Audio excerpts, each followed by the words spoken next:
Hello दोस्तों, आजकल famous YouTuber flying beast जिनका नाम गौरव तनेजा है, अपने डिवोर्स को लेकर काफी चर्चाओं में हैं। अभी हाल ही में उनकी वाइफ रितु राठी श्री गुरु प्रेमानंद जी के दर्शन करने गई थी। वहां गौरव तनेजा की वाइफ ने रोते रोते अपनी दास्तां सुनाई।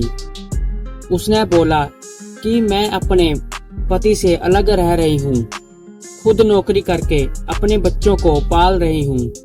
रितु राठी ने रोते हुए पूछा कि क्या वो किस्मत का विधान मानकर सब कुछ त्याग दे या फिर अर्जुन की तरह अपने बच्चों के हक के लिए लड़े। इस पर गुरुजी ने क्या उत्तर दिया, आगे वीडियो में देखिए।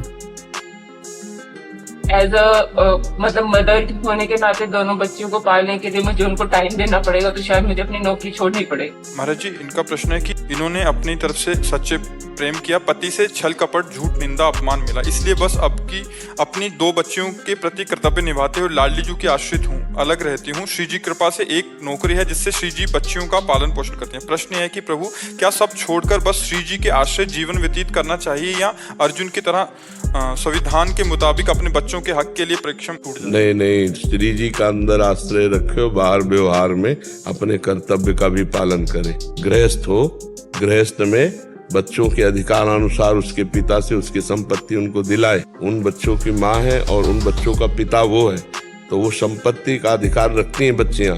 समय आने पर उनको उस अधिकार की प्राप्ति होगी तो वो भी सुखपूर्वक जीवन व्यतीत करेंगी। माता पिता का जीवन होता है संतान की व्यवस्था के लिए। किसका प्रश्न है, तो आप समझ पा रहे हैं? नहीं करे, अंदर से कहीं आश्रय ना छूट जाए इन सब करते। अंदर से आश्रय भगवान का रखिए, बाहर से प्रयत्न कीजिए। आपको ऐसा कुछ लड़ना झगड़ना तो है नहीं। अगर बच्चे थोड़ा सयाने हो तो उनको उनके पिता के हक को दिला दीजिए, क्योंकि आपके पास इतनी सामर्थ्य तो दिखाई नहीं दे रही, तो उनके पिता के पास तो संपत्ति होगी ही ना। मेरी नौकरी है, नौकरी के उससे पाल सकते बच्चों को, तो अच्छे पैसे मिलते हैं। पर इसमें ये दिक्कत है प्रभु की नौकरी मेरी भी जिंदगी भर नहीं रही। एज मतलब मदर होने के नाते दोनों बच्चों को पालने के लिए मुझे उनको टाइम देना पड़ेगा, तो शायद मुझे अपनी नौकरी छोड़नी पड़े। अगर आपके पास ऐसी पर्याप्त संपत्ति है तो फिर कोई किसी से फिर क्या लड़ाई झगड़ा करने की जरूरत है। बच्चों को पढ़ा लिखा कर आप उनको उनकी योग्यता प्रदान कर सके, इतनी संपत्ति है आपके पास वर्तमान में। हाँ, शायद कर सकती हूँ, कर लूंगी। हाँ, तो बस फिर हमें लगता है फिर अगर वो स्वेच्छा से दे दे तो दे दे, नहीं झगड़ा मत करो। और एक माँ आप हो जो आप अपने को बलिदान कर रहे हो, बच्चों के लिए मेहनत कर रहे हो, अपने सुखों का त्याग कर रहे हो। परम पति जब साथ है तो नाशवान पति ना भी हो तो क्या फर्क पड़ता है।